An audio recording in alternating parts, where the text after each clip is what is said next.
Me Hello, too. everyone, and welcome to A Talk With. In this episode, I'm going to be talking to Reuben Roper. Introduce yourself. Hello, I am Reuben Roper. I'm an actor, director, and writer. I'm currently studying to be an actor and a director in Cornwall, and in my spare time, I make my own films. Hmm. And how are you today? You doing all right? I am really good, actually. Yeah, weather's down here's been all right, and I've not had much to do. I've had a bit of a chill day, so it's been good. Yeah, that's been good. Yeah. Yeah. So first things first that I really want to ask you about is, of course, the main thing, which is kind of Torchwood 2000. That's kind of, Yeah. you know, a big Oh, Doctor Who excellent. thing, of course. Of course, you played Jaxus. I Uh, do, yeah. and for anyone who hasn't gotten into the series yet, how would you kind of introduce it to someone? Oh, it's so weird. I would have to say it's like a spin-off of a spin-off in a way. Hmm. Torchwood 2000 is essentially what if Torchwood was the last defense on planet Earth. The idea of at some point there has been a massive apocalypse. It's Hmm. in the far future, and there is this last band of fighters who don't really know what they're doing, attempting to save the universe. Yeah, Yeah, I and mean, it's run by an absolute nut job. I mean, it's an inspired idea. It really is. I recently rewatched them all. As of recent, Yeah. I watched them way back when because Memories of Forever, the most recent chapter one, Yeah. was that made during lockdown, but it was made during lockdown. So Torchwood 2000 episode 2 was made during lockdown. Oh, And then Memories of Forever we did I think we actually production of Memories of Forever part yeah, no, Memories of Forever chapter 1, it hmm, actually started I think exactly a year since we started production on episode 2 of Torchwood. So yeah, that was spooky. So yeah. yeah. No, I mean, it is genuinely amazing series. I really enjoy. Thank you so much. I mean, It's yeah, I think there's a lot of shit wrong with the first two episodes of Torchwood, but I mean, I really enjoyed episode two. Episode two stands out to me because like it's the opening in particular. Fucking hell, oh yeah. Jesus! I mean, that I'm so really happy with that opening. that really just complete and utter shock. Like It's it did mad. like it was complete madness. That Callum's a genius. He's a genius. I remember him like we had finished production for episode 1 mm. and we didn't get a draft of episode 2 for a while, and he sent it to me and I'm reading it and I'm like, flipping heck, we're going all in. This is amazing. No, yeah, it's genuinely an amazing series. And what's it like playing Jaxus? Like, what's it playing that bonkers of a character, but It's also a right laugh. It's good fun. It's mad. oh yeah. Yeah, it's what Jax's sort of came from essentially my personality when I'm drunk. Mm. It's just an absolute nut job, no filter, and very rude. Yeah, Oh, it's just oh yeah. good fun. I mean, it looks like a very like extremely fun character to play, but you also get like a lot of heartfelt moments. You get a lot of Yeah, tragic moments, and I thought that was acted beautifully. By the way, it was amazing. Those thank you. scenes. I think they really just stood out as you know another level. Yeah, There seems there's a that means a lot, man. Oh, yeah, was there? What was it? there's a fly on my screen. It was just flying around. Strange, but yeah, I really enjoyed those scenes. What was it like, Thank you. kind of, acting in those scenes, pretty much? Yeah, it's interesting. Because it can be sort of like from one moment he's almost got multiple personalities in a way, because at Mm, one moment he's kind of joking and laughing and being stupid, and then he's being really really sort of intense and aggressive and scary, and mm, then when you scratch the surface you kind of realize that that's all of a front, because he's essentially a scared little boy in a way. mm, He's got massive abandonment issues. He's got no memory of his childhood past being about 21, or at mm, least what he thinks is being 21. yeah. Because some interesting stuff happens later in the series, but yeah, it's mad. It's good fun, and it's been a real joy to kind of explore that in a character, really. Mm, I've been lucky because I've been playing the character for a lot longer than it's been on screen, because yeah. we tried to make two pilot episodes of a series called Temporis, and Jaxus was in that, and we just couldn't get it off the ground. It was too ambitious. Like Yeah. the second version of Temporis had scenes that, like, the first scene is in space, the second scene was in Victorian London, third scene's on a desert in Dubai, and it got to the point where we filmed 3 scenes and we were just like, we can't do it. It's impossible. And then Callum said, well, do you know what? We keep using the term like Torchwood whenever we've sort of written stuff together. And he went, do you just want to should we just do Torchwood and just see how it goes and have Jax as the leader? And it was kind of like a last ditch attempt, because we thought if we can't even pull off Torchwood, which is set on Earth, then what's the point? And we managed to, and people seem to enjoy it. So it's been it's a really ambitious series, especially Memories of Forever recently. That was very ambitious. And we met at Comic-Con recently, and of course you were dressed as your Sycorax, which I was, yeah. That was an amazing costume. Yeah. And also, you looked awesome as well. It was cool. You looked sharp, man. It was cool. Thank you. I mean, but of course, there's a lot of costume work that goes into Torchwood 2000 as well. I mean, the Trickster in particular looks incredible. Oh my god! Do you know what? That was mostly my mum. I didn't have that much of a hand in it, to be honest. Well, me and Callum. Initially, the Trickster was going to be like a cameo in one scene, and we were never going to do anything again.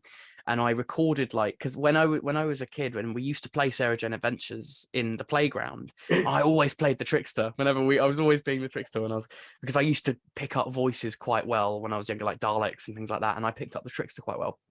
And I sort of started playing around with the voice, because we initially thought, maybe we could see if we can get in touch with Paul Mark Davis and see if he was the original Trickster, and see if he'll, he probably won't, but see if we can get him on Cameo or something and get him to record like 2 lines. And I did a voice and I sent it to Callum, and he was like, wow, we've got to have him as like the main baddie now. Oh yeah. And yeah, my mum, me and Callum, we got as many shots as we could, identified as many of the fabrics as we could, the way it was built, and my mum put it together. She put the hood and everything, and we got a prosthetics artist called David Foxley to put the mask together as well. And that mask as well, great piece of prop, but it stinks. That latex stinks. It's so disgusting wearing it. The thing I put when we met, I put the Sycorax mask on. Yeah, you're not wrong. They do, like, they're not difficult to wear, but they're like, yeah, they stink. Yeah. Yeah, latex and foam, like, especially when, like, because I sweat a lot in those costumes. I mean, they've like so many layers. That Trickster costume is about 3 layers, and I'm on essentially on a small I suppose it's a couple of feet tall. I'm basically standing on this box because I'm not that tall. And so when I'm on this box, and he's also got this hood that is just massive, and it hits the ceiling because I'm so high up. So I can't actually walk in the costume because I've got to be on this bloody box, and I have fallen over in it a couple of times. But yeah, and so when you're in that and you sweat loads, it just stays in the mask because you can't wash it because otherwise the paint's going to come off it. So it's pretty gross. It is an incredible mask. It's completely like, it's much like the one they use in his show, but there's something more, detailed, kind of, terrifying at the end of the day about it. I mean, it's great fun. What's it like working alongside the costumes, working alongside these like dotty monsters and stuff? And yeah, well, we had that with the Jadoon in the first episode. That was great. I made that as well. And again, that was sort of foam and stuff. And I feel quite sorry for the actors, because when I played the Trickster, I suddenly realized what it was like to be in those costumes, because people really do forget you're in there. And there was a moment, and like, it reminded me of different fan films that I've done where I've had like that there have been like actual Cybermen on set and stuff. And because you just can't see their face and you can't see the person under it, it completely covers you. You just forget there's someone in there. Like with a Dalek at Comic-Con, so many Daleks just get left inside the casing. So many of the operators are like, okay, you have your lunch break then, that's fine. And I had a bit of that. I would be in costume and people would go for a break, and I'm on this box and I can't get off it. And I'm like, help. It's like good fun. There's always a selection of Daleks. I always see an 80s Cyberman. It's always an 80s Cyberman. Yeah. Every is amazing. I don't know what it is. They are such good suits because they look really bulky and they look really I don't know. muscular and scary. I don't know if they're the easiest to get, but they're always the ones I see the most out of every design. Yeah, There's often a few yeah, Mondasian here and there, but no other ones. yeah. It's personally my favorite design. I mean, what's your It's favorite a design? great design. Oh, I really like Earthshock. Mm, I really like weirdly in the invasion ones. I don't know why. yeah, I mean, I personally love them. I think Big Finish have used them a bit much. Yeah. They've really milked Yeah. Simon like a lot, but I think they're definitely kind of iconic. I really like them. I quite like I love the Earthshock ones. They're personally my favorite ones. Like the Yeah. Mondasian. They're always Yeah. Mondasians terrify me. like when it's used for body horror, that's when they're at their best. Yeah. Like Spare Parts, I listened to that for the first time about a year ago, and that is honestly, it's the scariest the Cybermen have ever been. That Sideman story, you can't really look at any other Sideman story the same way again. It's like that's like the peak. Mad. That's The fact that they were going to do that on screen as well. They were literally, it was between two scripts. It was called Genesis of the Cybermen originally, and then they had Earthshock. And they went, which one do you want? And I think John Nathan Turner must have gone, well, Earthshock, Adric dies in that one, so we'll have that. I was watching Time Flight with a group of people the other day. Oh, it's no! so bad. And they didn't know the twist. They didn't know it was the Master that's Khalid. So we were just waiting there, waiting for him to realize that racist stereotype was Anthony the entire time. My God. Dear God, it was great watching it with someone else who hadn't seen it before. This is the thing. I didn't know the twist, but I could hear it in his voice, and I could see they've given him that terrible beard, and I just went, "Oh, that's the fucking Master. Of course it is. Come on!"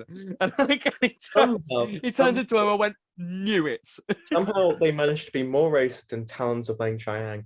At least. How'd you manage that? I know how.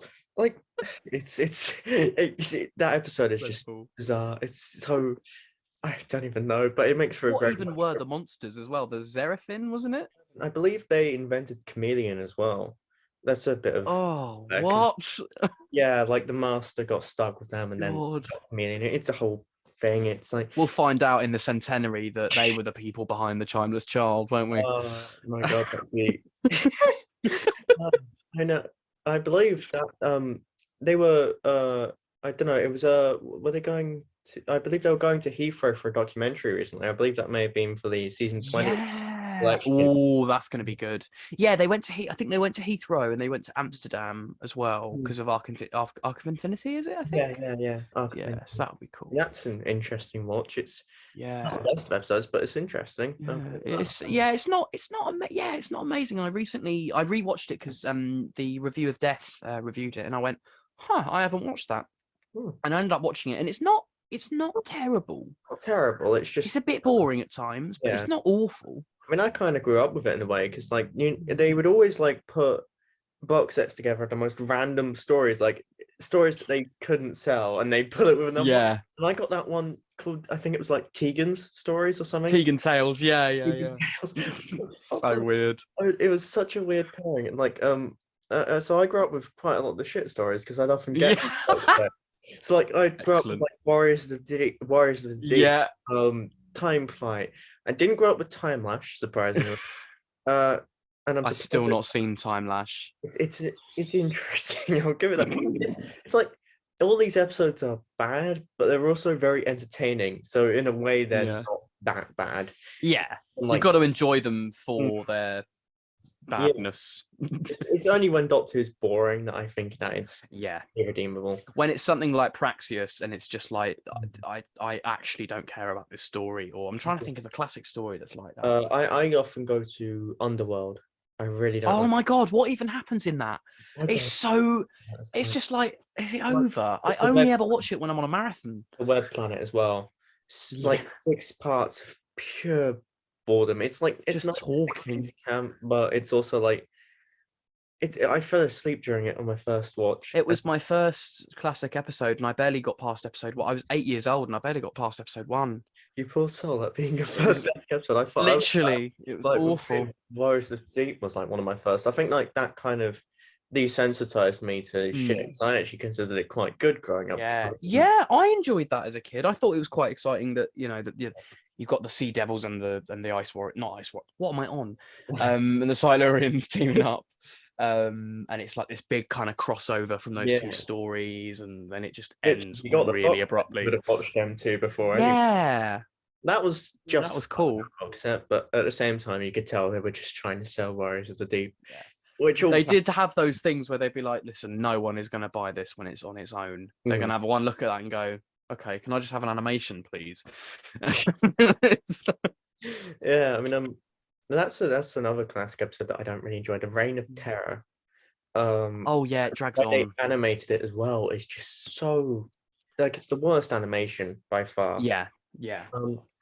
Web of Fear was pretty bad because I bought the DVD of I had Lost in Space, the Lost in Space box set when I was a kid, and one of the episodes from that was in there, and I really enjoyed it. And then also another one came back, and I really loved it for its that it had been found, and the Yeti looked very cuddly and not that threatening at all. That's very true. I mean, it's still very atmospheric for what it is. I feel like that's the only thing that's kind of lost when it comes to animation is that kind of atmosphere.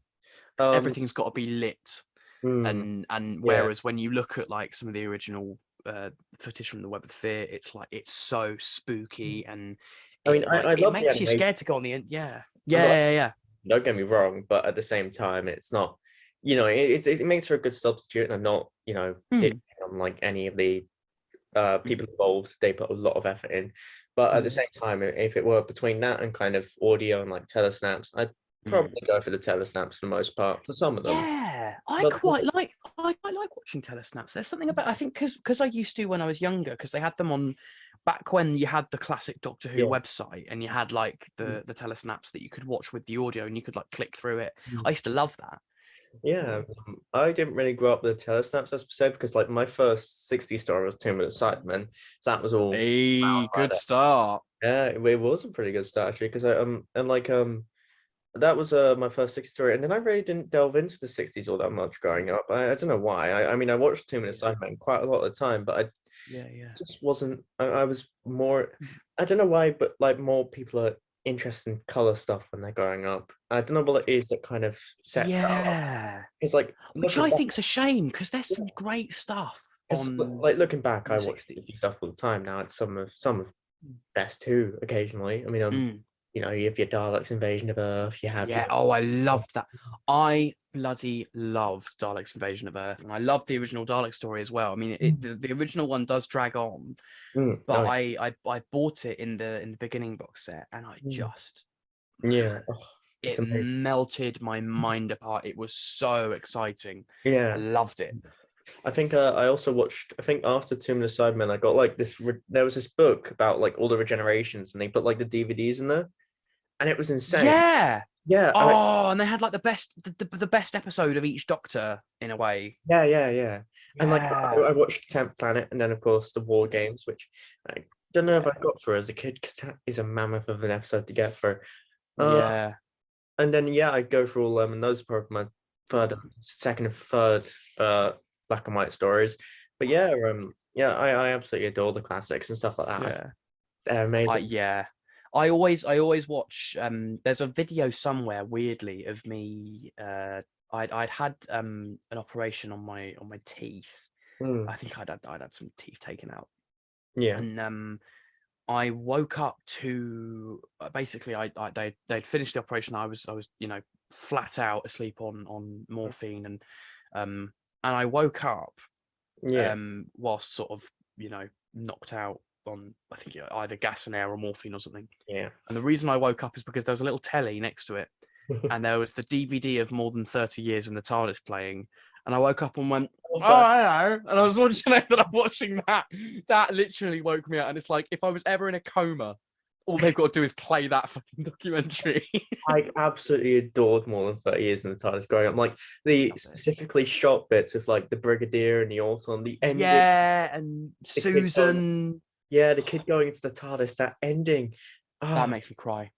That literally made me cry the first time. I was like, even though I knew Doctor Who had come back, but it was just, it was so sad. It's just like, we have this great program and now it's gone. It's like, imagine if the show ends one day and then they just play that clip from more than 30 years in the TARDIS with the kid entering the TARDIS. I'll lose it. Like I honestly, it keeps me awake at night thinking that Doctor Who might be cancelled one day. I asked a question to on Twitter recently, like how would people end the show?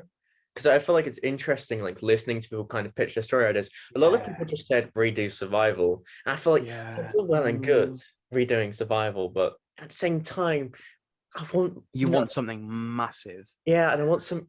When it comes to this question, it's more like a hypothetical, like what would you do? Saying redoing Survival is kind of a cop out to the question. Yeah, how would you kind of picture the show, and like how would you write it? Because I find it to be an interesting question. I'm kind of then from there, I kind of thought of an idea of a series I might do for the 60th called Doctor Who Endings, where I get like fans to come on and write like that's bloody brilliant. I like that.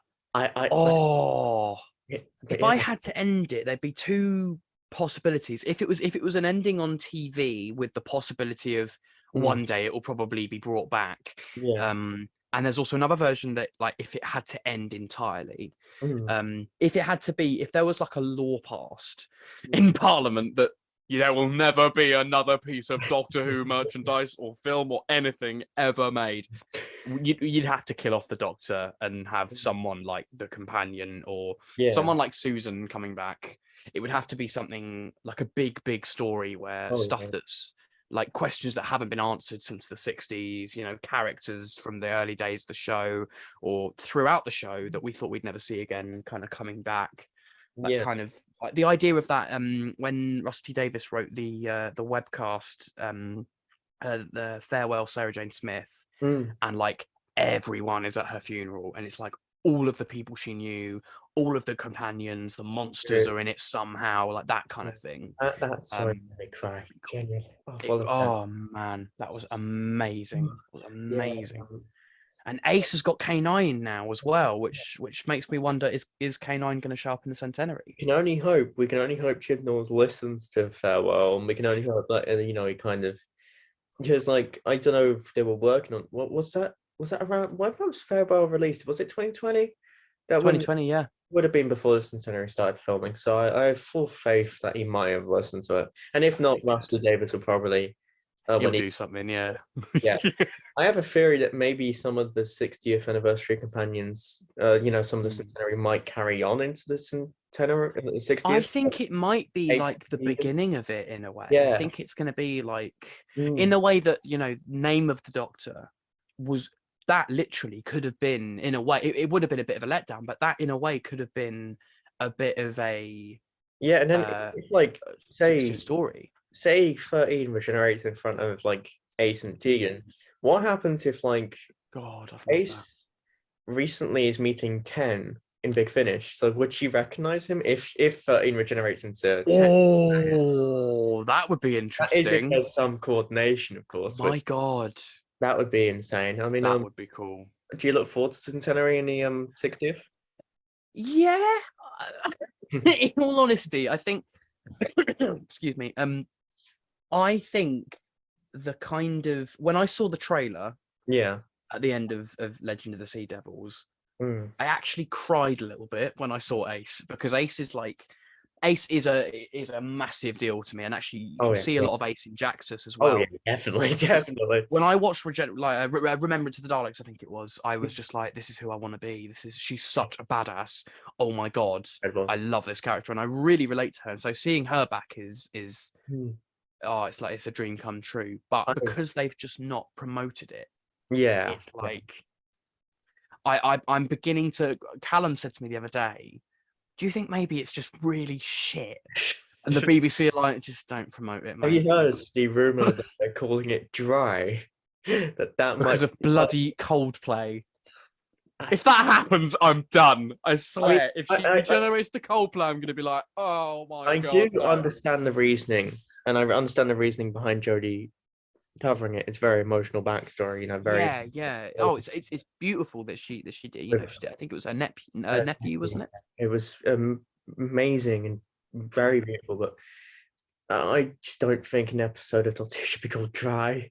Like if you could, Yeah, that's just like that specific line. Like you could at least call it yeah, Yellow. You could at least call it yeah. You could literally call it Coldplay. like you could just reference the line of the entire line of the song because it works Yeah, as a title.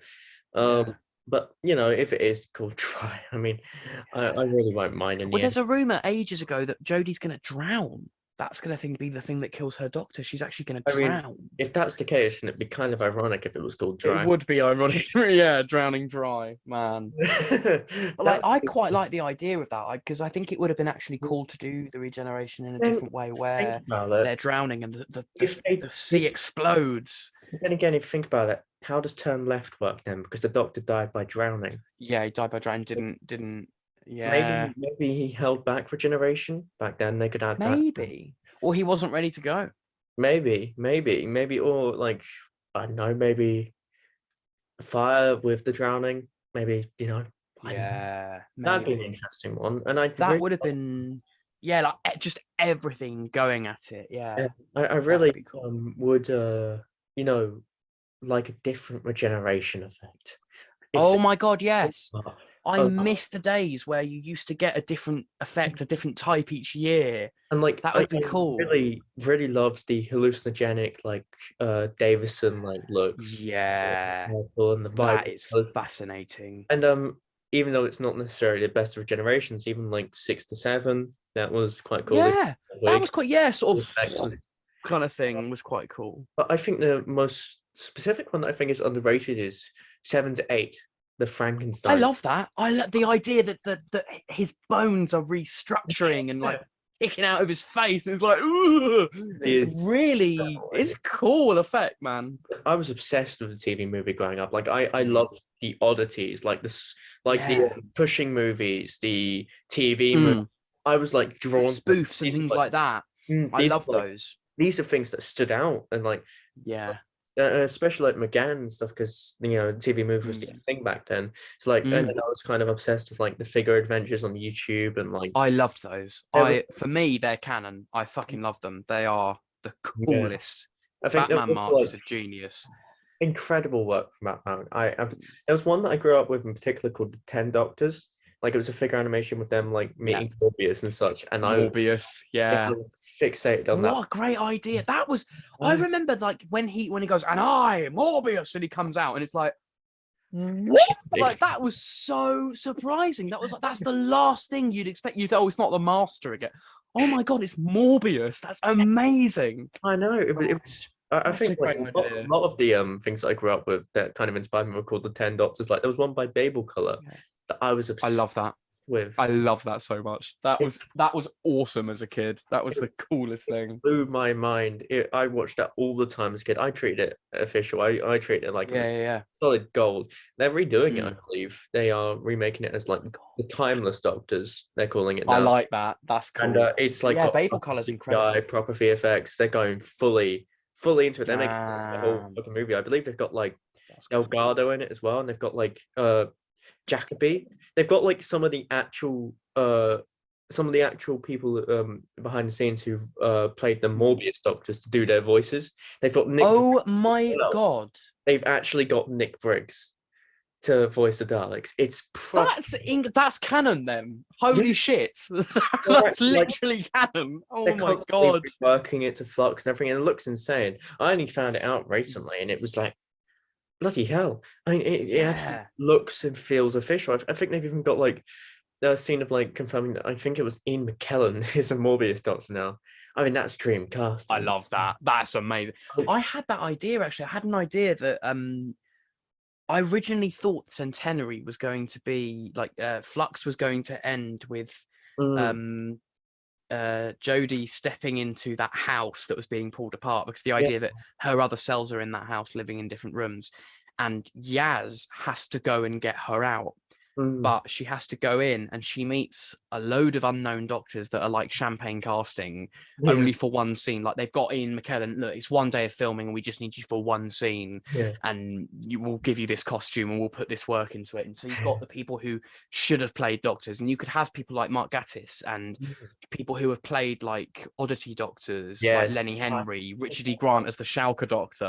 You've got like, that would be so cool. Like the only problem is the main, Hugh Grant, Joanna Lumley, Judi Dench. It would be so cool. Yeah. I mean, there was apparently and a lot of them would do it, I think. Yeah, well. Definitely. I mean, imagine what's his name? Who's constantly considered for the next Doctor? Chris Marshall. Chris Marshall. They should get Chris Marshall. That would be so good. They should get Danny Dyer to come in and do it. Sonic fucking Uzi. They shouldn't. Right. They shouldn't even go find your doctor in it. They shouldn't even get him to play a Morbius doctor. They should just get him to play young Hartnell. Oh my god, I would love that. I mean, actually, do you know what? I'd be like, oh, fuck the fans. This will be amazing. I mean, it would be awful, but it would be great. Oh yeah. Oh, definitely. You'd get a million complaints, but it'd be so worth it. I believe Jo Martin's going to be in it. She actually she said she's in the Centenary. There are so many people I know that are rumoured, like Colin Baker, Sylvester McCoy, Peter Davison. They're being rumoured at the moment. David Bradley, I met him recently. Yeah, there was. Oh God, what's he like? Oh, he's brilliant. It was a lovely chat. Genuine gentleman, just overall class guy. Like he's funny apparently as well. Yeah, he was hilarious. I mean, I talked to him about Doctor Who and of course Hot Fuzz as well. Yes, I fucking love Hot Fuzz. Great part in Hot Fuzz. I love that entire trilogy. Like one of the best trilogies. I mean, The World's End is underrated. I see a lot of Oh, that's a great film. I see love a that lot film. of Gary King in Jaxus. I see so much. Oh crap! I've just dropped my. Sorry, but yeah, you're absolutely right. A lot of Gary King was because I watched that when I was about 16, and that was when I was beginning to play Jaxus for the pilot, and a lot of Gary King is in Jaxus. A lot of Captain Jack Sparrow, John Hart from Torchwood, Danny Dyer, a little bit of that in there. A load of different people. I was like, oh, have a bit of that, have a bit of that, have a bit, and sort of put it in and make this cake. So yeah, I love Gary King. Right.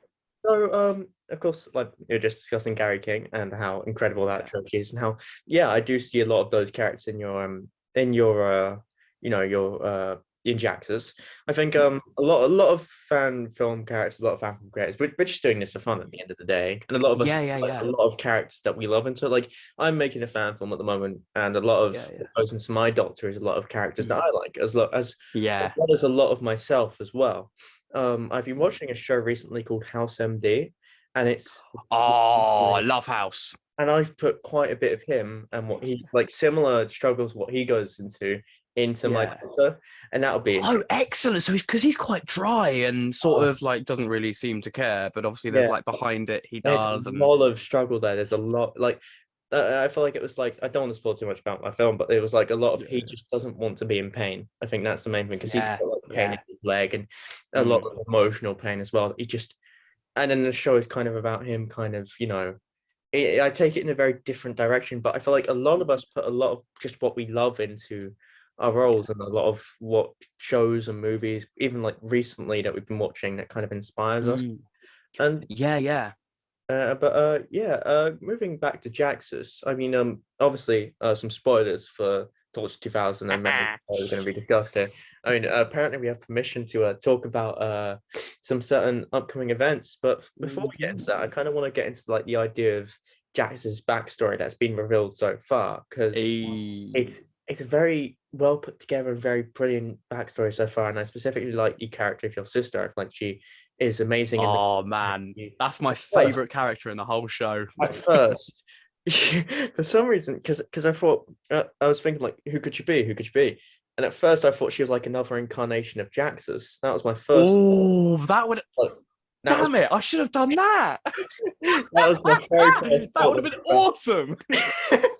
But then it kind of snapped together that there were two Time Lords that were dragged away, and I just wanted to get what you think about that backstory and how you kind of thought of it, and some hints. So Fiend was originally written in temporis. She was going to crop up. We hadn't cast her, I don't think. Oh no, I think we had someone in mind for the part, and she didn't originally turn up. Because we didn't get around to filming her parts, but they were going to have this kind of. She was going to be very sort of Bellatrix Lestrange, because Jaxus in temporis was very different. Jaxus was fully a villain in temporis in the original version. He was like a real sort of hustler and a bit of a scumbag. Actually, he was a nasty, brutish kind of character, and it was him and his sister that were kind of these illegals out in space, sort of causing trouble and screwing people over, and like being they were space pirates, essentially. And we for ages wanted to bring Fiend back into it, and we just had this idea in the back of our heads. At some point we'll bring the sister in. The moment we find the right actress, the moment we've got the character absolutely right, because she's going to be a real front runner in the next couple of episodes. She's very important actually to the next couple of of stories. And the backstory itself was interesting, because when we did episode 1, we had Callum said to me, so this is kind of what I'm thinking for the character. And then I sort of said, oh, right, well, I had this in mind. And we ended up, like, for a couple of weeks, just because we both write it together. And then Callum does the final draft. We both sort of had three very different ideas of who this person was. And Callum's really interesting, because we never actually, when we got to the end of episode 2, we never actually made it clear to each other which version we were going with. And there was a teaser in the end of episode. There were a couple of hints at the end of episode 2 where Angel says, "Refugee, no survivors, only 2, brother and sister." And then you see sort of flashes of Gallifrey and stuff, and so it's the idea that he's a Time Lord. Then he's a born and bred Time Lord, and then we find out obviously later on he's half Time Lord, half human.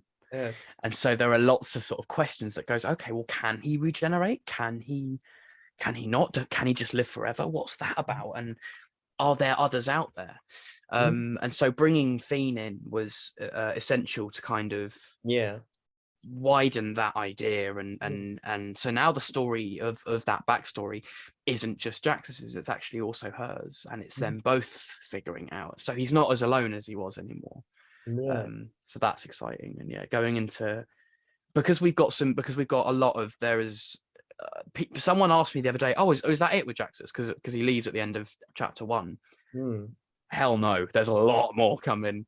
I can't leave it there. Like, God no, to be explored. So much. Oh yeah, I mean, talking like the end of chapter 1 of Memories of Forever and Memories of Forever in general, like the visual style of that story, really stood out to me. I mean, I loved the cyborg villain as well. That was an amazing.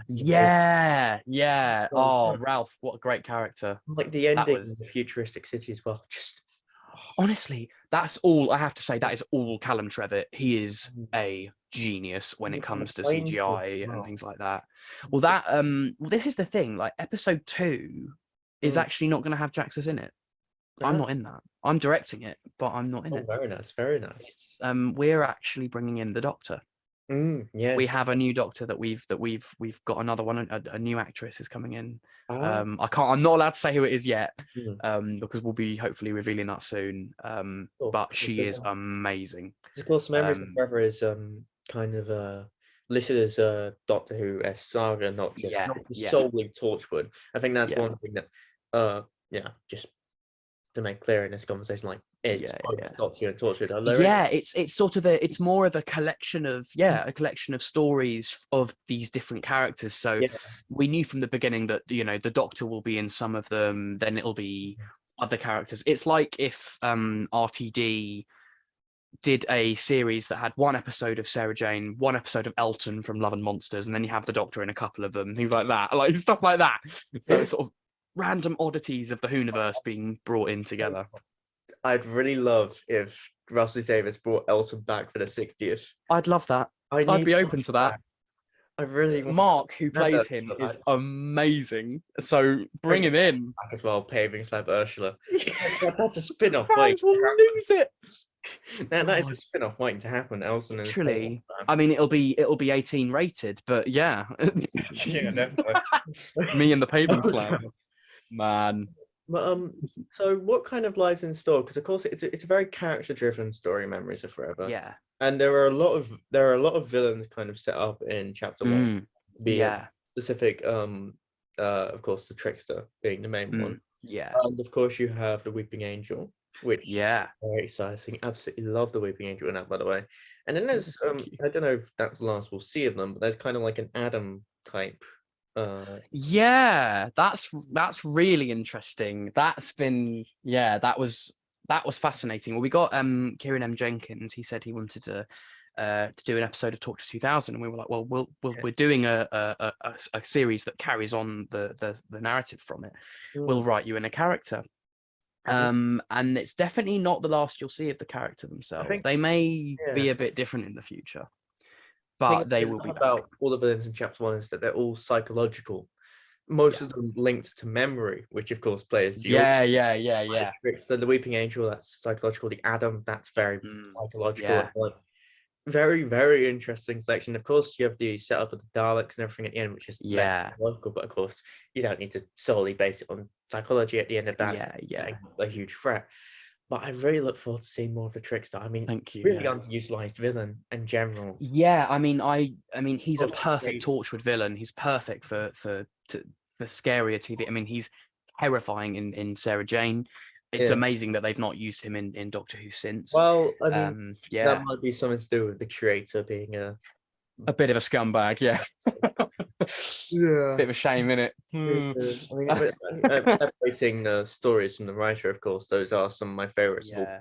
Yeah, it's such a shame because do you know what? He's a talented guy. He's a great writer, and he's just a dick. It's such a shame. It's like I hate him so much. Like, it's such a shame. And it really ruins it when you realize that it doesn't ruin it as per se, because you're kind of focusing on Sarah Jane and her family. But the final episode of the show is written by him, and it has James Dreyfus in it.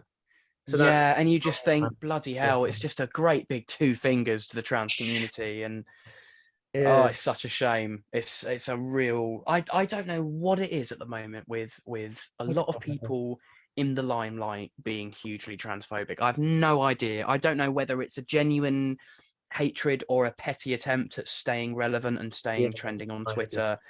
But either way, it's shit. It's them believing this self-importance but trying to make it slowly right. They're not trying to be creative or do good. They're just trying to stand out in the worst possible way. I've discussed transphobia and Doctor Who a lot on the it's rife. Yeah. I mean, it's rife in the community. It's mad. Very common subject. I mean, it's not welcome. I think a lot of people make that clear. It's not welcome. Absolutely. I don't give 2 minutes to transphobes. They're a nightmare. It's a strange sort of bigotry. I mean, bigotry in itself is strange because, you know, this is something like someone choosing to be a different gender than the one that they were given. In no way affects me. Exactly. There's nothing to do. And they have a huge problem with it. And it's just like, what do you actually get out of hating someone for that? It's so Nishikuma, but he did like this wonderful, like, empowering monologue, and like he was like, most transphobic complaints are like, oh, but they'll go into the toilet and commit sex attacks. Well, no, that's how they quoted it. But since when have people who commit sex attacks been stopped by a sign on a door? Yeah. Why would that was his point. Like, and I thought about it and I thought it's like, we're not shutting down the church for that shit. So it just makes no sense. None of their points make any sense. It doesn't affect them whatsoever. It's just people wanting to be happy. It's just people exactly. And it makes me, I mean, I've only sort of recently realized that actually we are obviously as a country, we're doing better than some others when it comes to trans rights, but being trans in this country is still, the government have engineered a lot of things and a lot of laws, in my opinion, And of course, there was that make it difficult just for recent trans people to version just for every exist. ban that it didn't ban it from trans people. I mean, It's don't even get unbelievable. started on the government. I could go on for ages about. Oh, But I mean, woo! government. I love how Torchwood 2000 parodied them, like on the satire, very Thatcher, very Yeah, Boris Johnson, very. Uh, yeah, and then you kind of think after that, well, you're really better off Boris Johnson. Like, yeah. yeah, but It's mad. It's like there's a lot of that coming up actually. Mm, Episode 2 in particular, because it's a big Dalek story and it's a big yeah, invasion. There yeah. are more political I characters fucking and love things like satire. that. I Yeah, really I do as love well. satire. I'm I a mean, big fan of the thick of it, so I oh, yeah, love stuff like that. same, Yeah, same. I mean, and then there's like, have you watched the New Statesman? I haven't. I need to. So good. And like, there's a few other like of course, my probably favorite satire is kind of in a similar regard to Torchwood 2000 is that it is Torchwood. I mean, it isn't Yeah, satire per se, but it's Children of Earth. And that yeah, yeah. is Oh, perfect kind of like that is an amazing piece of television. you watch it and you think this is realistic, and It's that's literally what they would do. worrying, but very That's what's terrifying. You know, there are a lot of every now and then there's a leaked document of mm, these really frightening laws and ideas that these people have. And Children of Earth did an amazing job oh, in actually the idea of them going, well, you know, we could sell this to the electorate, which is just amazing because look at COVID. Look at what they tried to do. They're literally trying to say things like, well, you know, maybe a reduction in the population with the, you know, said in the right way with the right media coverage could be presented as yeah, good. yeah. And I think It's just there's no really mental. when it comes to satire and uh political commentary nowadays, I don't think any of it can be subtle. None of it should be. No, At this point. There's it no can't be real anymore. subtlety anymore. I don't think there ever Yeah. was. I just think we. Yeah, I think we're in a political scenario now where it's so ridiculous. You know, we've got Donald Trump. He was literally the most powerful man on earth for a bit. And Who he's the hell decided that was a good idea? and he still could be It's if he gets his way again. I mean, oh there are god, I certain, honestly hope he won't. there are Man. certain rulings across that they couldn't enact when Biden got in because they didn't Mm, have enough people where they can pretty much just scrap the election yeah, and just say we want not Boris Johnson, but Donald Trump, and they'll put him in, and they've got enough mental. people now, which is It's worrying. mad. If it could Bloody very hell. well I happen. didn't know that. Well, That's that's another. It's not frightening. really scrapping the election, but it's kind of like scrapping the results of it. But Yeah. there's Yeah. another one I want to bring up. Years and Years by Rusty Davis. Another Rusty Davis is probably the most realistic television show ever put to screen, and Years it and years. Years and Years. Yes. That is It's a massive so good. inspiration to Torchwood, actually. I thought We it saw that and we were like, that's Torchwood 2000 right there. that's Torchwood 2000 right there. Yeah, So it's good. genuinely one of my favorite TV shows. I think it's Brilliant. perfect. Oh, And you know it's what? so A lot of good. people at the time were kind of, you know, confused about the ending and such, but I'm not really, not I'm really. not. Yeah, I liked it that they left it open. It's a shame yeah. that they're not going to go back, but I quite like the idea that there's Well, I think Russell Davis yeah. said it himself best is that after what happened Years and Years, society would kind of change too much. It'd kind of get beyond the BBC budget in a way. Yeah, and So, that's what I love about it because so much of sci-fi when they go straight into the future, you know, we're doing it. You know, it's flying cars and massive skyscrapers and holograms and shit. yeah, And whereas Russell goes, no, we're going to go 5 years into the future. We're not mm, masses of technology will have changed. You know, we'll have an Alexa in every room, and yeah, it gradually changes over the show. You know, the Alexa goes from Signor goes from being in a box in every room, and then suddenly it's in the air, and it sort of slowly moves on a bit, and what was that's brilliant. what's amazing about the series as well is that the most tragic part of it is grounded in present day. It's Yeah. grounded in reality now. I Mm. won't spoil it for anyone who hasn't seen it, but it broke my heart, that series. It genuinely broke me. I did a play about refugees Mm, last year around Christmas time, yeah. and that particular episode was a massive inspiration for my uni class because that's happening today. Yeah. That's nothing, that's not futuristic, and it's not unrealistic either. It's Mm, absolutely grounded in reality, and I and think it was just like, man, that this was is like, insane. I think it was like the pinnacle of storytelling now is that you can create such a like while the future that they've set up is grounded in reality, and kind of a lot of it's turned out to be true.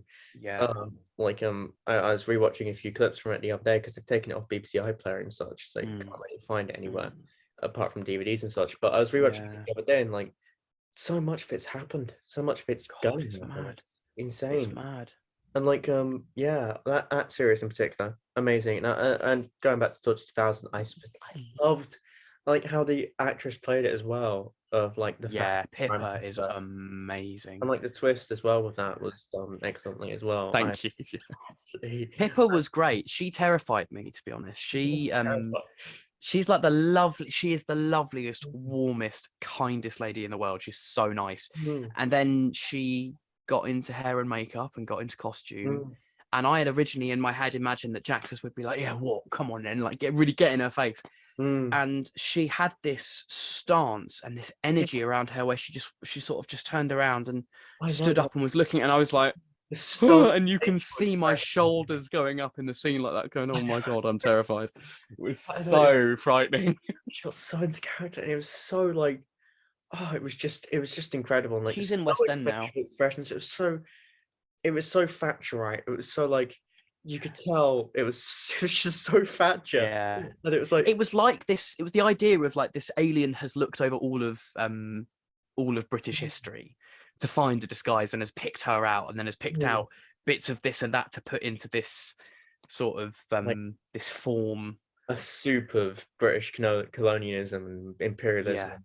All the worst bits of British history. Little bit of the Queen, little bit of Maggie Thatcher.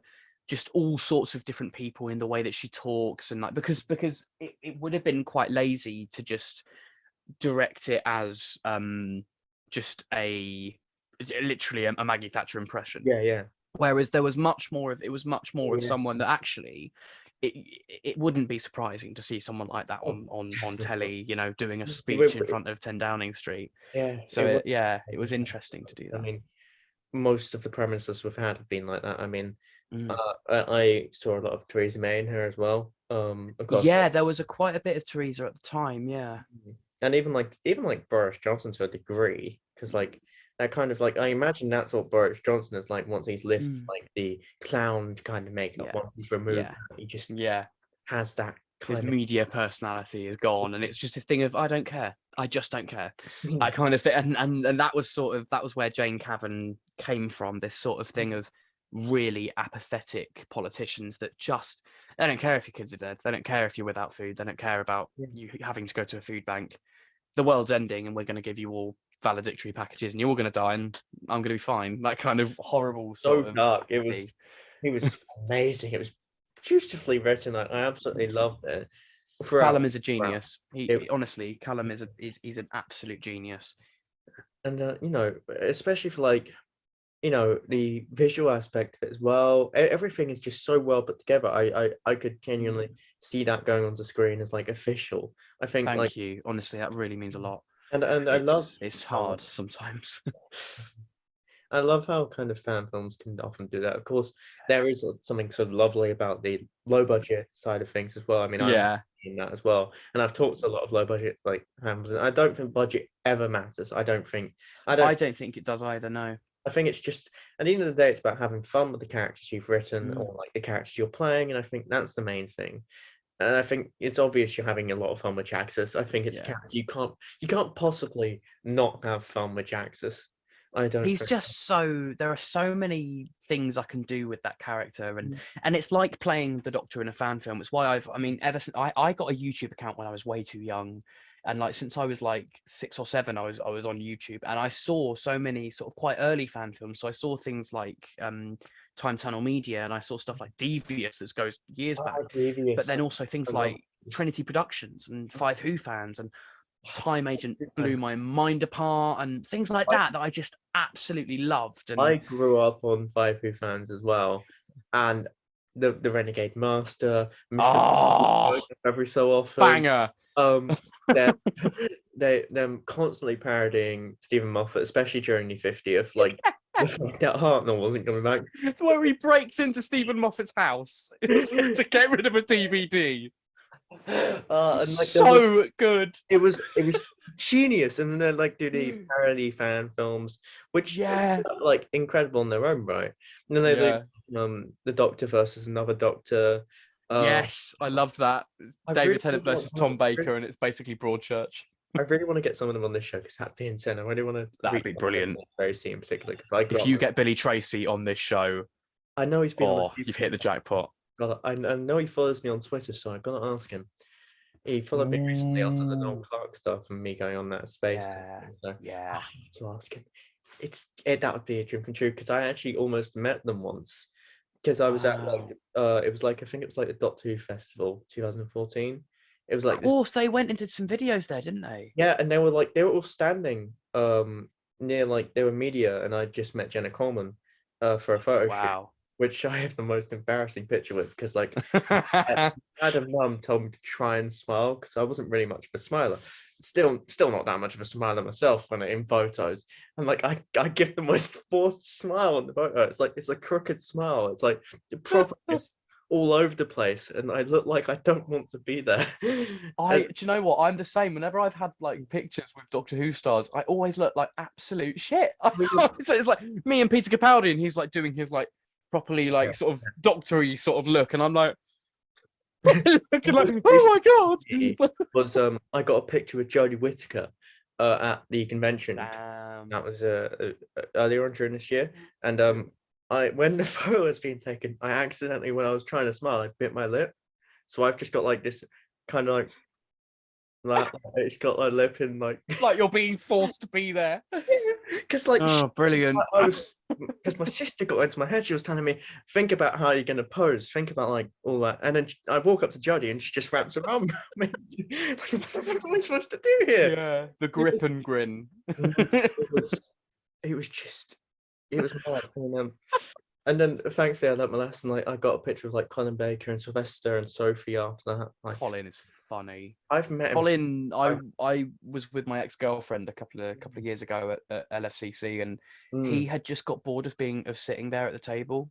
Yeah. And there was a Doctor Who section where there was a load of Daleks, like Sons of Skara were there, and there's a TARDIS, and just Colin doesn't give a shit. He literally just pushed past my girlfriend and just went, "Excuse me, please, I'm the Doctor," and walked. I was like, that's Colin bloody Baker. What's he doing there? And I've met him. I've mentioned this so much on this podcast because it's so prominent during this year. But I've met him 5 times this year. 5. Oh my god! It's gotten to the point where we just have general conversation. I don't go there for an autograph or anything. I just pop up there and like go there for a chat.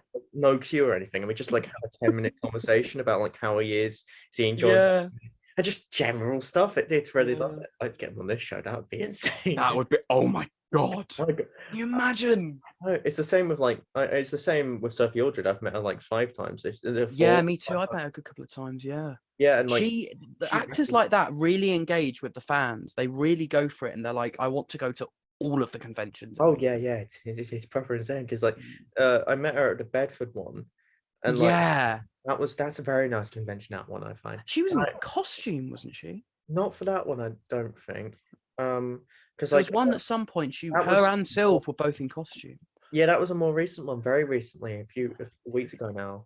But like I've told every nice story I have to tell about Sophie Aldred on here. I'll take you off.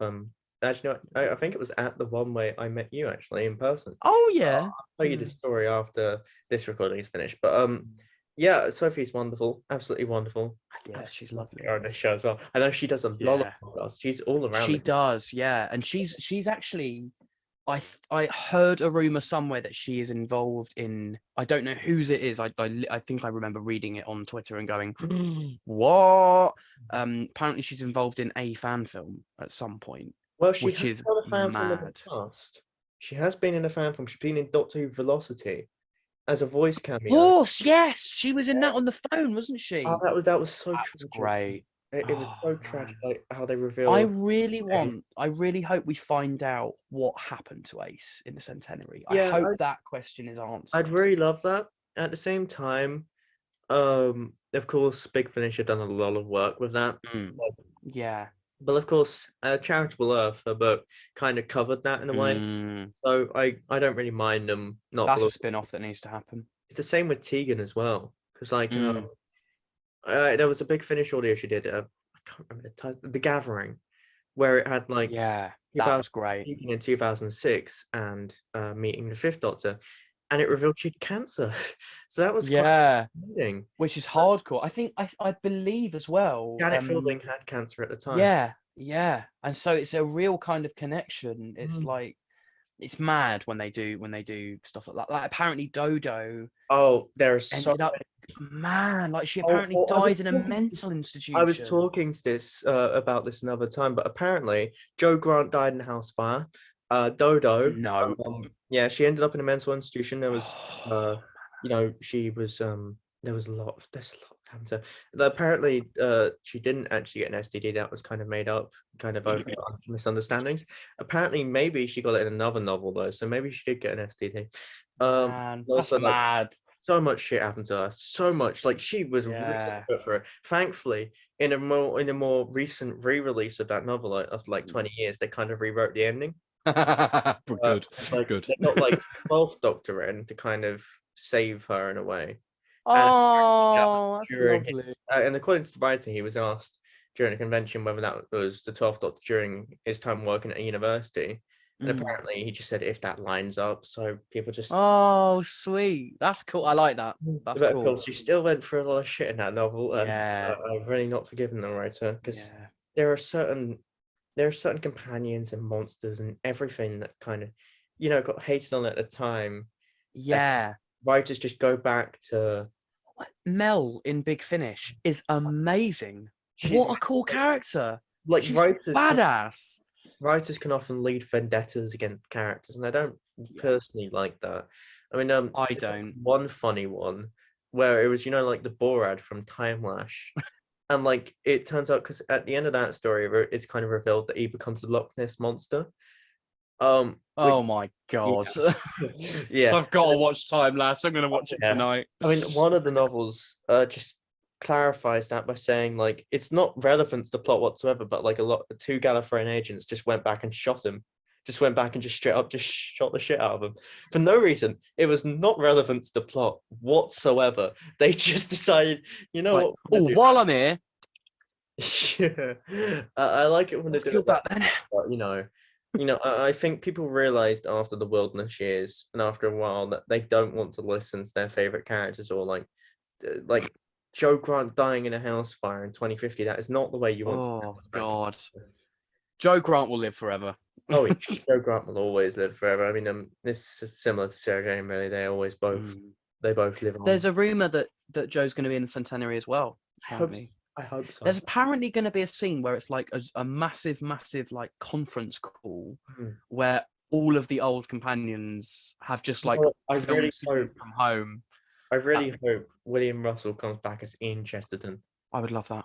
He should have come back for the 50th for a scene. That would have been absolutely. Apparently, I believe he was supposed to be the teacher walking in, asking, saying, "Oh, you've asking Clara, you've got a message from your doctor." I think it was supposed to be him. That would have been a nice wink, nudge to the camera. That would have been lovely. But hopefully, because recording it from home as well, like that would be nice. Yeah, that'd be very nice. Cool. I feel like they're planning on celebrating the entire show, so maybe having like one companion from each decade. It's like Ian from the 60s, that would be cool. Joe from the 70s. Yeah. And then of course I suppose Ace from the 80s. And Tegan, I suppose. I mean, maybe one per Doctor, even one per the first. Yeah, that'd be cool. It's like you can have. Of course, there are some Doctors that it might be more difficult to. Yeah. Manage, like the second Doctor, maybe. Oh, it would be Jamie. Well, I don't know. How would you kind of get him in a conference call, considering he's from Bollocks, you're right. Polly. Anarchy Wills is still about. Yeah, Polly. Okay, so maybe it would be like that'd be good. Ian, Polly, Joe, and maybe Leela. Yes, I would love that. Like calling in via like a psychic link or a hologram. And then of course, no, we might have Tegan and hopefully Nyssa. I really want them to get together. I want Nyssa back. I heard somewhere that I'm not sure. Sarah Sutton's fully in favour of people believing in Tegan and Nyssa, but I don't think Janet Fielding feels the same way. It really hurt. I would be absolutely fine with that. Do you know that? I would be absolutely fine. Like they were close on the TARDIS, and it would have been cool if like years later they caught They up. shared a bedroom. Yeah, I mean, they're fuck so it. strange. And Right. for a sixth Doctor, I'd probably return Mel. Yeah, I'd like to. I mean, Although there's been Perry, rumors that she's back for this. Oh yeah, Perry would be cool. Perry would be amazing. Of course. And then of course we have Ace for 7. Yeah. And of course it's practically impossible, but maybe Grace Holloway. I'd love Yeah. To her. be honest, Lucy Miller would be love Lucy Miller. awesome on screen. Or Charlie It's Pollard. Sheridan Smith. People love her. That would be awesome. Bring her in. It would get a ratings bump. Yeah, and maybe, or if not Lucy Miller, Charlie Pollard. Of course, yes, complex man, that's the character that needs to come in. You'd have to do a lot of working with that because, of course, there's a lot of complex timeline stuff with that. Yeah. Or maybe who else does H travel? Like maybe even his recent stranded companions. Yeah, that'd be cool actually. Nicola Walker, they love her. Yeah. She's an amazing actress. And then I'd probably stop there, although maybe Martha as well. Martha would be awesome. Yeah, just mention that she dumped Mickey. Mickey he mysteriously died off screen on his way home to his planet. Yeah, Mickey flew home to his home planet. Mickey was the friends we made along the way. Oh God! Bring back what's his name? Tom Ellis. Just bring. Yep, that would be good. I'd be alright with that. He'd make a great Doctor. Although he would actually, yeah. Lucifer was kind of his Doctor. Like that's kind of his Doctor type character. He even said that himself. So yeah, and then Paddy Considine was talking about wanting to play the Doctor. Who recently? Paddy, is it Paddy Constantine or Considine? Oh yeah. Considine, yeah. He was in an interview with Matt Smith for Game of Thrones thing, and he's talked about how he's always wanted to play the Doctor and he'd be up for doing it.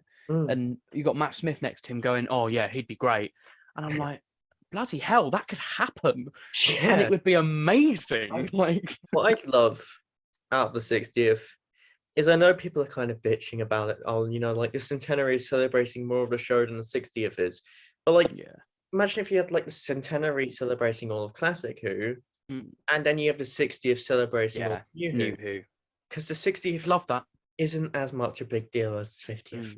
I think that's what people forget. It's a huge deal, as is every anniversary, but the 50th is kind of the biggest. I mean, 50 is just because it's more of a recognizable, big thing. Obviously, you've got Golden Jubilee and then you've got Diamond, but people think of 50 more than a 60th kind anniversary. Of like passing them as like a two-parter, one celebrating that half the show, one celebrating the other half.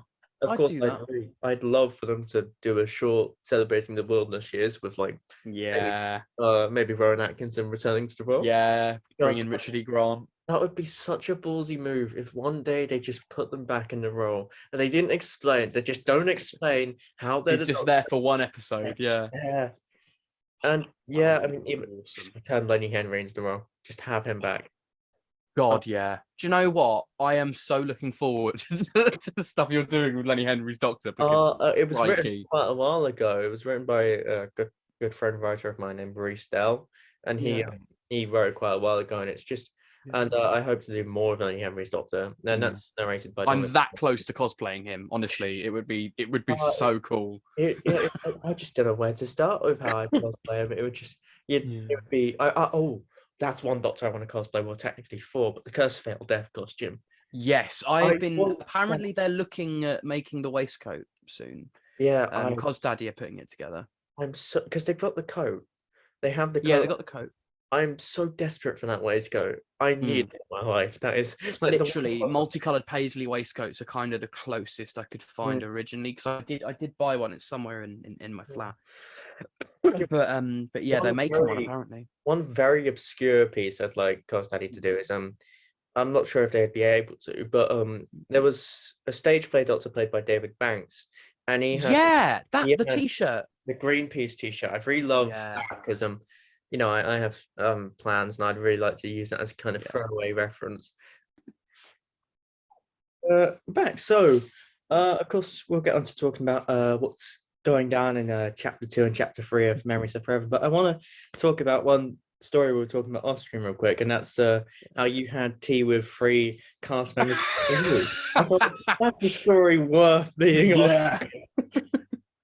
So when I was 14, there was a planned protest outside the BBC that was made. Basically, it was like BBC Love It or Lose It, and it was against cutting a large amount of budget for fantasy programs. It was really niche and funny, and yeah, it was weird.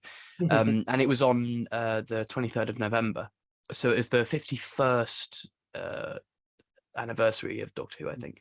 And it was great, and we knew that Sophie Aldred would be there and Katie Manning would be there, and a load of cosplayers were in there. I was in some terrible Tom Baker cosplay that didn't work at all, because I had a really bad wig. For some reason I wore a wig with it. It's dreadful. I had long hair as well, so I should have just curled my hair. But anyway, yeah, and they were there, and we did some photos outside, and at the end of the day there was a special guest, and it was Peter Davison. He just sort of turned up, and we were like, what the fuck is going on? This is so mental. And yeah, they were really nice, and my mum was there, and we brought my dog as well, which Katie Manning spent like the whole day holding and just cuddling. And Wow. then they sort of Katie, Sophie Aldred and Peter Davison kind of disappeared off, and they went and I think went off for a coffee, and some of the cosplayers went with them, and I went, right, I'm going with them then. And we sat down, and it wasn't long, it was about half an hour, but we all had a coffee at the same table talking to the Doctor and 2 companions. And yeah, it was weird. The morning after I was like, did I dream that? That feels like something I dreamt. It's real. It's weird. It's real. Like, I could not imagine that. Closest it was like I said, funny. It was because it wasn't like a signing or a convention. Yeah. Like there was no one going, you can't talk to them, or trying to sort of subtly push people out of the way. It was just, that day they weren't actors, they were just there as celebrities, they were there as people. So yeah, it was really funny. Of course, I love talking to just actors and stuff. Like they're people they're human beings. Yeah, they're human, they're normal people. I think our culture is obsessed with celebrity and OK Magazine and making these people out like they're gods, and they're people like us that are just trying to do their best. Most of the people that work with Doctor are really down to earth, just great really individuals, And yeah, I mean, I met Chris Eccleston, as I mentioned, while living in my hometown, which was insane. It's like mid-pandemic as well.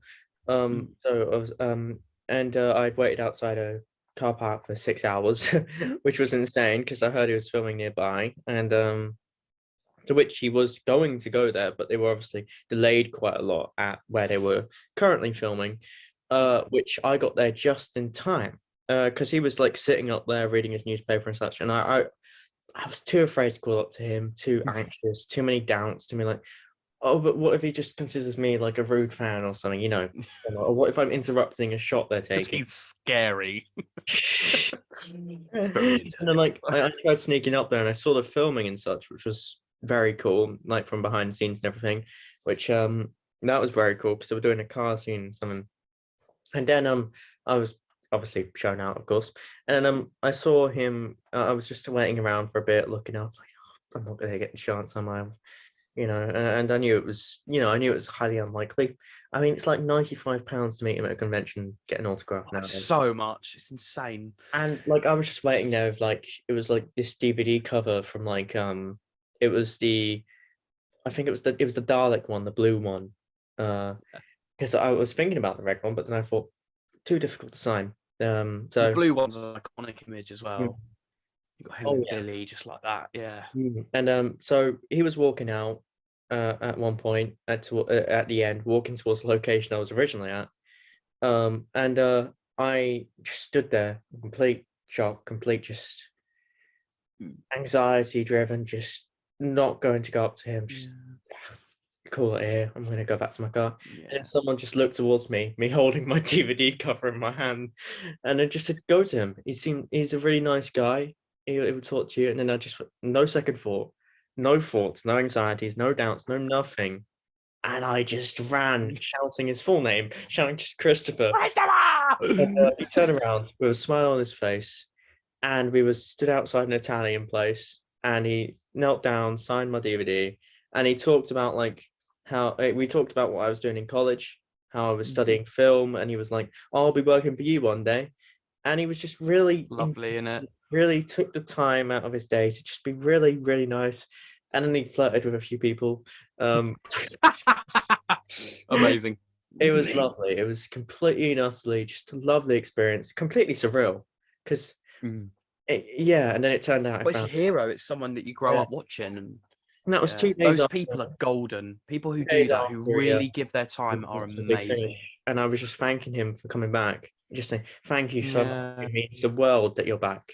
yeah. And like it turns out David Tennant was filming a week prior, as I told you, which was oh, I should be meeting him soon because he's doing a BFI, Oh my god.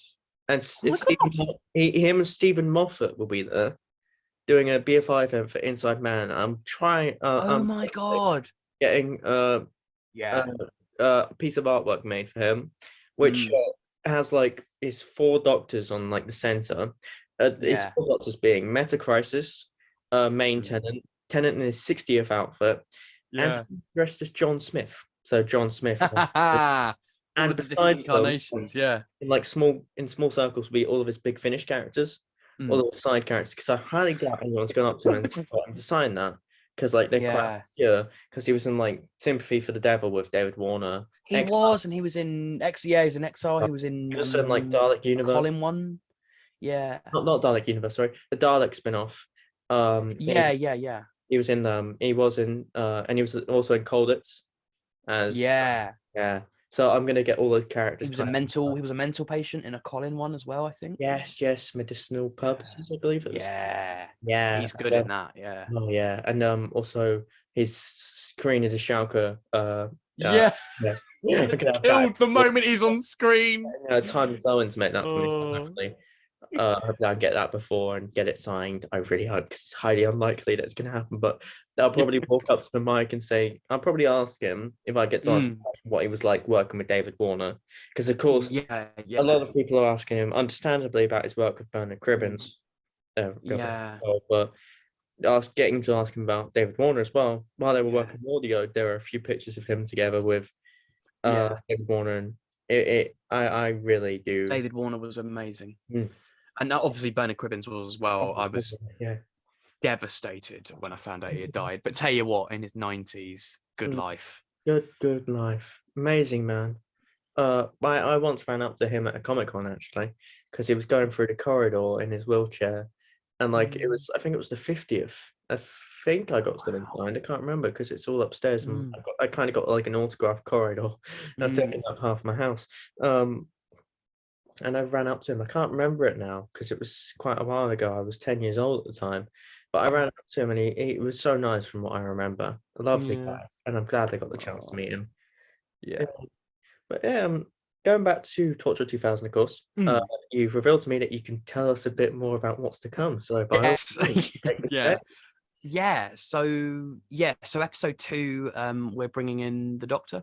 And also Sabrina, who was actually glimpsed at the end of episode 2 of Torch 2000.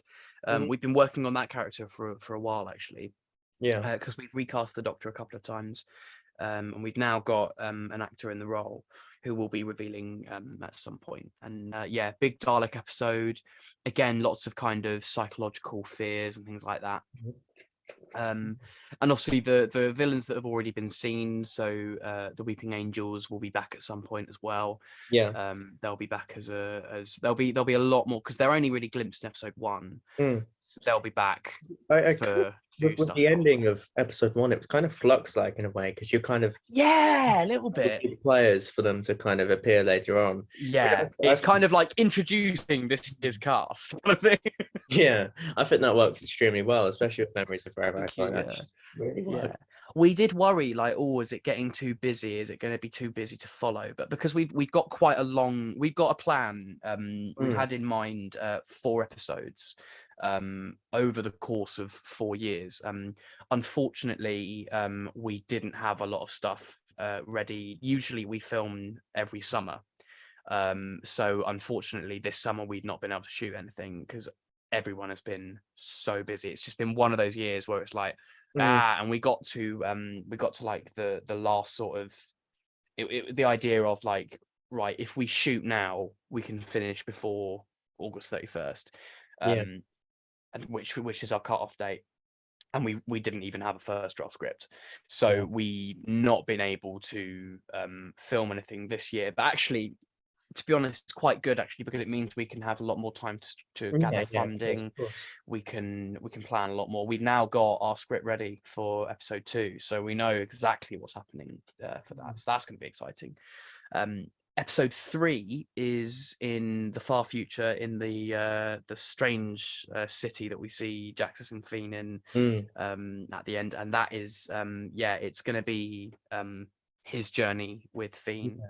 And they're going to be essentially starting a revolution in a way. Oh wow! So that's going to be cool. Yeah, it's going to be mad. It's going to be Well, they've always been sort of rebellious, so they're always going to. Every time Jaxus goes somewhere, it's like, right, I'm changing this place up for the better.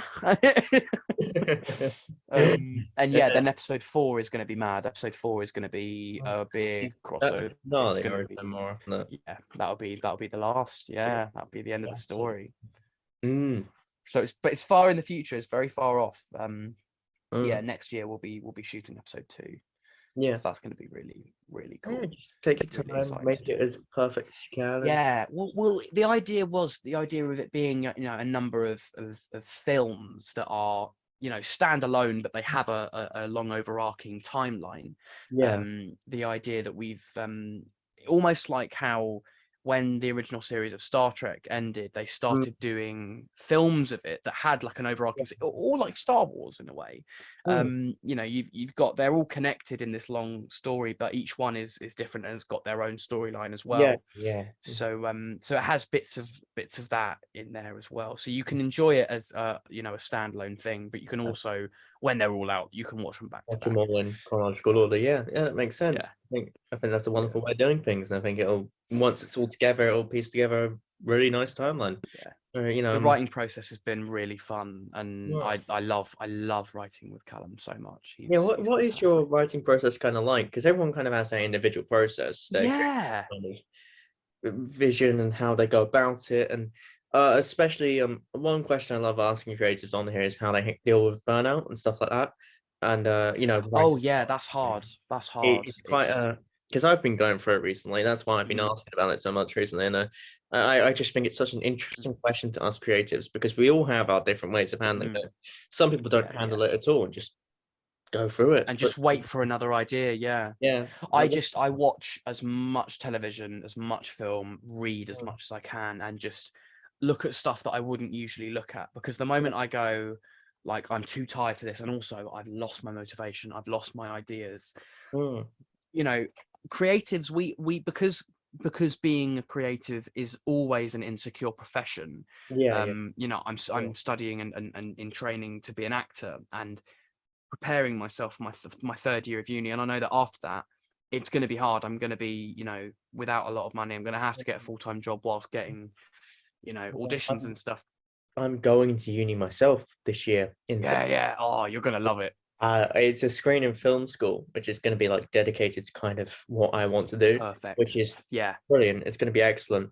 Bloody terrified of what comes after. I can't imagine the position that It is scary, but soak it up, enjoy as much as you can, because it goes like that, and I love it. I think it was Colin Baker and Sophie Aldred that gave me a day. I was at like Bedford, and it was all I think someone asked them they wanted to get into the profession, and what was it like what advice they could give, and they just said, give it your all. You've got to give it all, because if you're not passionate about it, if you're not genuinely passionate about it, if you have any doubts whatsoever that are pushing you back, you won't make it. You won't, because you're going to be constantly out of work. You're not going to be in work all the time. It's got to be something that you're genuinely passionate about if you want to go into professionally.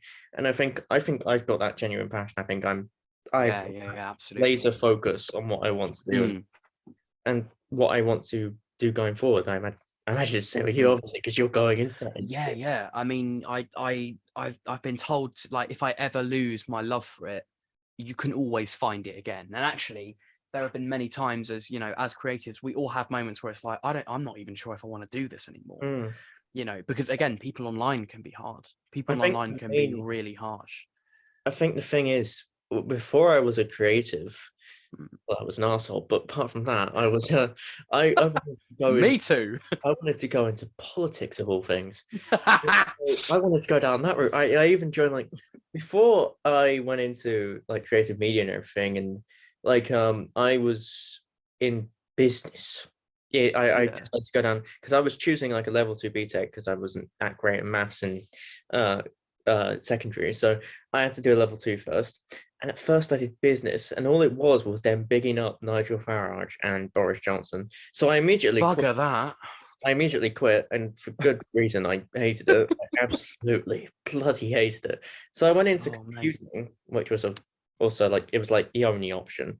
Like, I met a few friends, and they'd make a lot of offensive jokes. It was like, they were the kind of friends that you look back on, you realize, and you go, ugh. They were dodgy. They they made me dodgy, and it was kind of, that kind of, you'd do stuff that you would look back on now and reflect and think, fucking hell, that was problematic as fuck. I'm never doing that ever again, and I regret the shit out of it.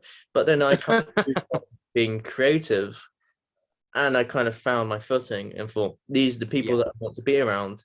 This is the type of person I want to be. This is what I'm very passionate about. I've always been good at English. I've always been invested in Doctor Who and writing stories, and it was through making audios through lockdown and throwing myself into it, teaching myself about it, that I kind of found something that I was passionate about and something that I wanted to be focused on.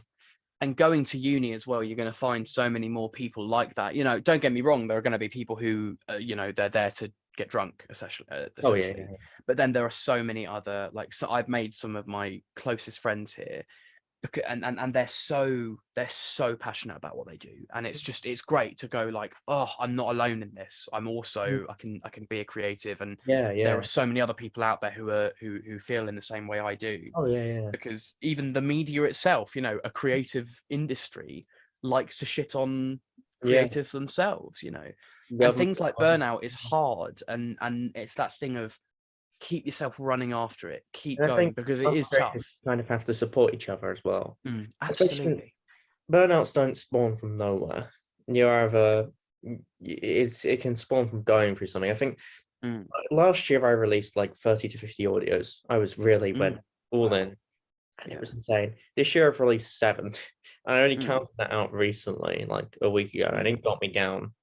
Because although I've been doing this as well, and I've really enjoyed doing this, I've been focusing on my film as well, which has been a huge thing. So I kind of put it all into perspective after a while. So I've got good things lined up for next year, so I'll think about that. But everything I've been through kind of this year, there's been a lot in the year. So I think as creatives, we all have to support each other, all have to kind of make sure we're all doing okay. If we're going through burnout, give each other advice. There's too much of a culture of competition, and actually unhealthy competition, in every creative community, whether it's in the actual industry itself or just in Doctor Who fan films. For a long time people have gone, my film's better than yours, you're shit, we're the business, and it doesn't work like that. Actually, there needs to be more of a community in its actual sense, not just a thing of we're binded by the fact that we do the same thing, but the idea that we're actually binded by the fact that we do it together and we help each other. I think that's one of the main reasons I started my recent thing, Endgame of the Doctor, because that's kind of like all these fan doctors coming together.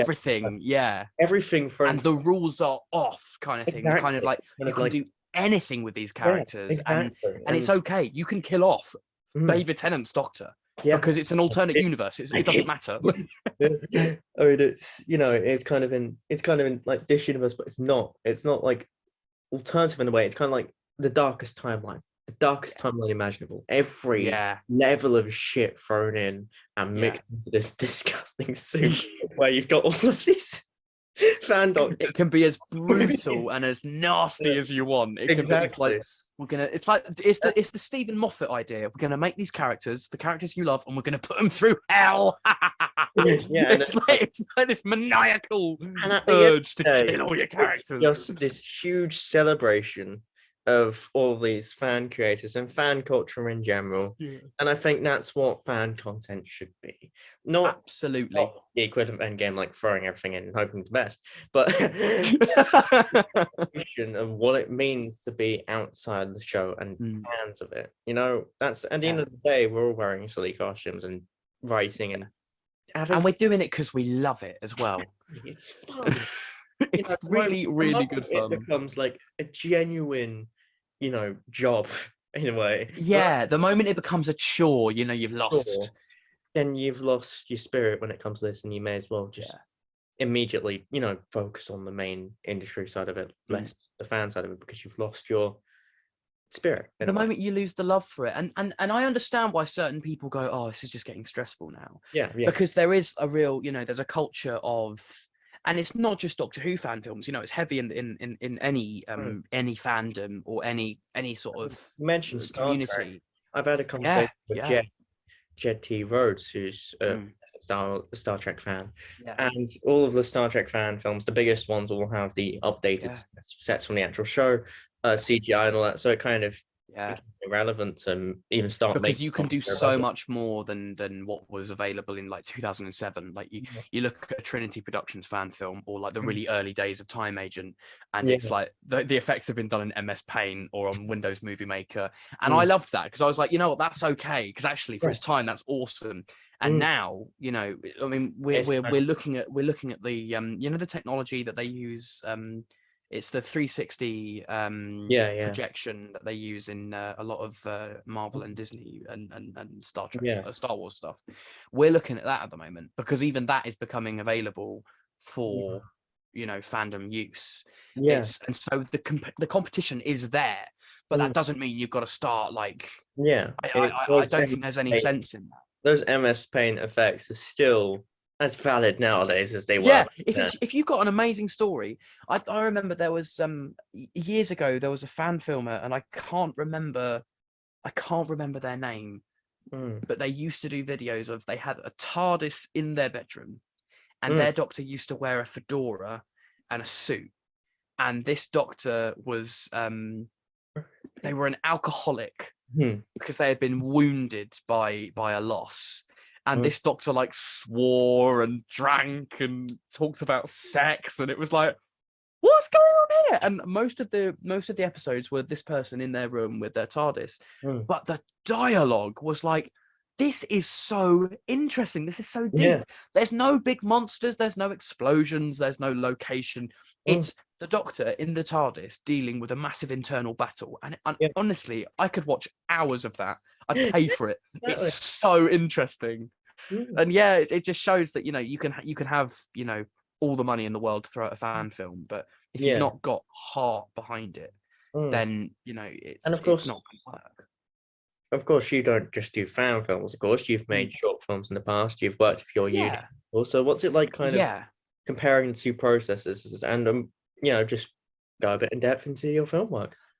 Yeah, so I've done a lot of extras work for larger films. I've made a lot of, ever since I was a kid, I love making videos because it's just what I grew up with. My kind of obsession was Doctor Who and YouTube, and I just became obsessed with all different types of like short films. I loved it. And in college, I studied creative media, and that was great because we were making a different film every week, and we had really good kit. We had a TV studio. We did like and actually we were able to work on some quite high quality productions. So we did one called Jeremy Bile, which was a parody of because that week Jeremy Kyle had been taken off the air because one of the guests committed suicide, and I remember that. Massive, like the media were going mental about it, and I was like, this is perfect time to throw in some satire and really take the piss. Really, and we did it because we had a similar set in the already built for us in the studio, so we was able to do stuff like that.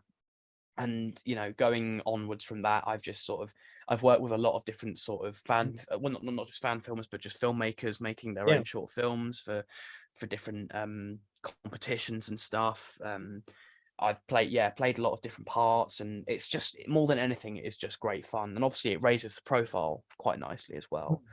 But getting to do that is really, really good fun, and I really love it. And right now I'm at uni and we're doing theatre. I study theatre at the moment, but also obviously it's a different technique in theatre, and it's obviously built for a certain type of actor. Yeah. But it's good to be able to differentiate when it comes to acting, to learn the differences between acting in theatre and acting in acting on screen, as well as directing and things like that. So I've done a bit of a sort of hodgepodge of different stuff, because of course you did some directing work, as you mentioned. What was it like directing? You mentioned it with Torchwood. Yes. As well. So what was it like directing? For what I mentioned? What? Sorry. You mentioned Memories of Forever, Torchwood 2000 at one point. Did you direct? Yes. Second episode. Yes. So I co-directed. Me and Callum direct together. Callum sort of does the sort of technical sides of it, because I'm not. You give me a camera, I'm not going to know what the hell to do with it. Whereas I can sort of direct through the acting work and the kind of creativity, sort of in terms of the actors themselves. And Callum also has a really great understanding of character and a certain way a line has to be spoken, because we write together. We usually have a thing where whenever we're writing, we have a thing where we'll both of us will have sort of quite different ideas, and we'll both write drafts of a certain episode together, and then that will kind of become slotted in together. So we have a scene here and a scene there. So you've got so for instance, Memories of Forever has seen a lot of scenes with Ralph and Maddie. So you've got the cyborg. A lot of that is Callum, and then whereas with the reveal scene where we find out that Fiend is Callum's sister, Jax's sister, I wrote that side of it. So there's different parts of it and different bits of direction that go in.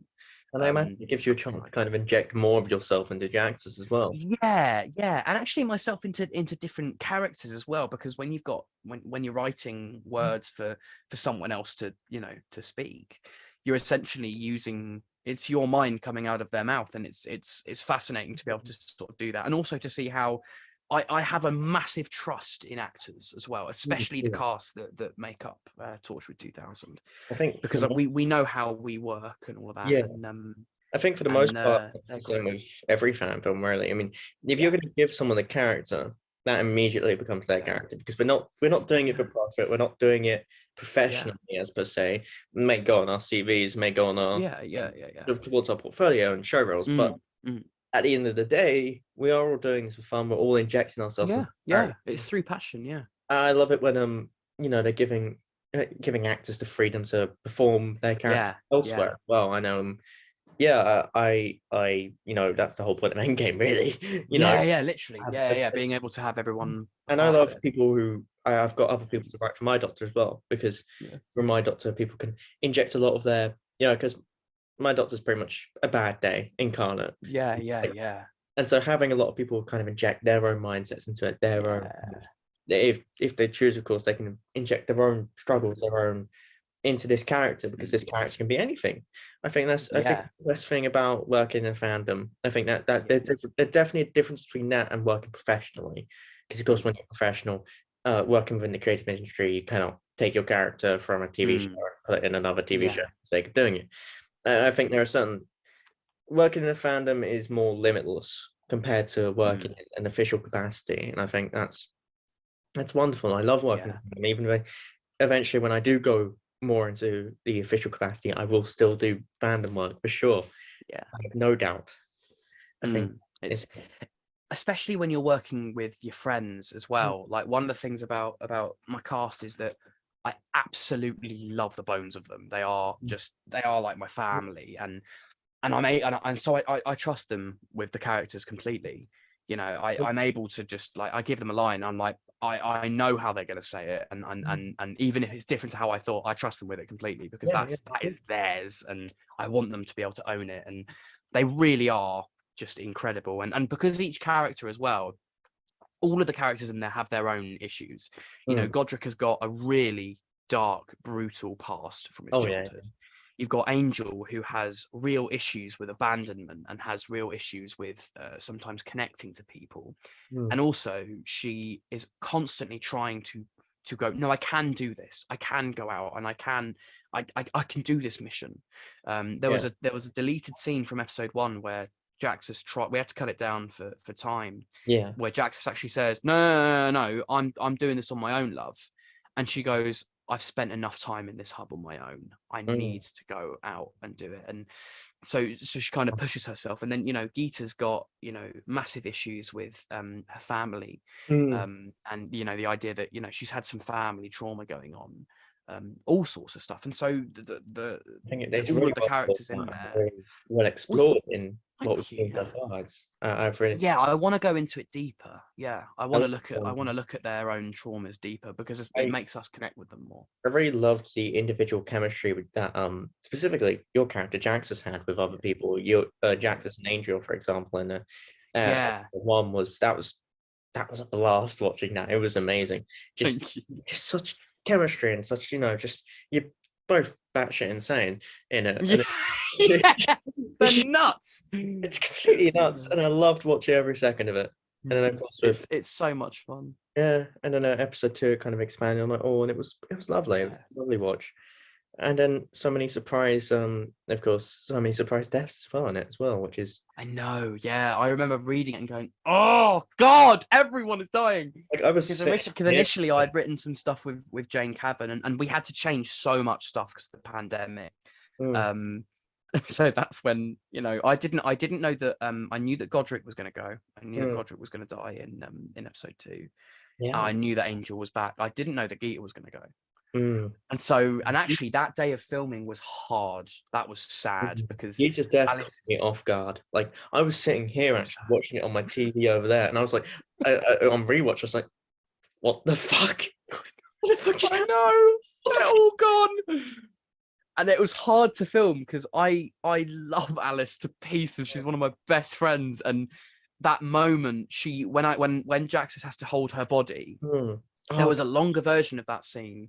Beautifully acted. Alice she just went, oh, mate, it wasn't even acting. Like, she went limp, and suddenly I was like, oh my god, this is too real. This is too real. Oh my god, she's gone. Oh fuck, she's dead. And so I had kind of disappeared into the character. Yeah. And so it was really, really sad day of filming. And we kind of went home going, oh, I feel emotionally drained. It was sad filming that scene. But she's alive now, and it's fine. It's fine now for the time being.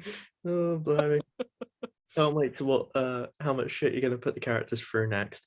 Oh god, the world is going to come apart. Oh, brilliant. Can't wait. Well, so I think we've discussed mainly everything, really. I think it's been wonderful talking to you about everything, really. Oh, I've had a great time, man. I've had a great time. It really has been. Thank you so much for the opportunity.